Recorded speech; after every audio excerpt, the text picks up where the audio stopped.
TV serial Anupama की कहानी में आप देखेंगे कि आधा का बर्थडे सेलिब्रेशन अनुपमा और छोटी अनु को करीब आने का मौका देगा।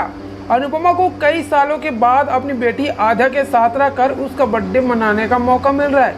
वही अनुपमा इस दिन को लेकर काफ़ी ज़्यादा एक्साइटेड है, लेकिन श्रुति के भीतर एक्साइटमेंट के साथ साथ नफरत और जलन की भावना भी है, क्योंकि अनुज कपाड़ा के घर में ही आधा का बर्थडे बॉलीवुड थीम में मनाया जा रहा है और उसकी मां अनुपमा उसके लिए केक बना रही है। तो ऐसे में कई सारी चीज़ों को लेकर अपकमिंग एपिसोड में हानि होने वाली है। वहीं इसके बाद अनुपमा सीरियल के बीते हुए एपिसोड में आपने देखा कि अनुपमा अपनी बेटी के बर्थडे को लेकर काफ़ी एक्साइटमेंट होती है।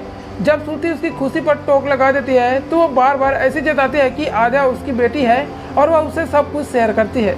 शुरू में अनुपमा अपनी बेटी के बर्थडे को लेकर खुशी छिपाने की कोशिश करती है, लेकिन फिर जब अनुज कपाड़िया अनुपमा का सपोर्ट करता है तो अनुपमा खुलकर अपने इमोशन को बाहर आने देती है।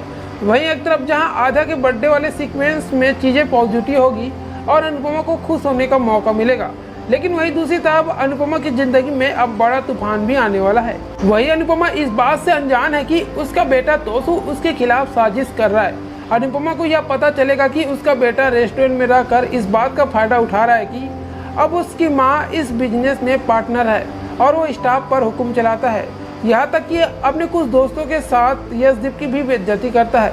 अब ऐसे में देखना यह होगा कि अनुपमा किस तरह से इस सिचुएशन को हैंडल करती है और यशदीप और अनुपमा में झगड़े की वजह भी तोसू होने वाला है। वही जैसा कि हमने आपको बताया था कि वह कैफे में आई फूड क्रिएट के खाने में कॉकरोच डाल देता है, जिससे रेस्टोरेंट की इज्जत मिट्टी में मिल जाती है और अनुपमा पर थू-थू होती है। लेकिन अब ऐसे में देखना होगा कि अनुपमा अब आगे कैसे हैंडल करती है और अनुपमा की ज़िंदगी में क्या उलट पुलट होता है। तो सीरियल अनुपमा के आगे लेटेस्ट अपडेट के लिए चैनल को सब्सक्राइब कर लीजिएगा।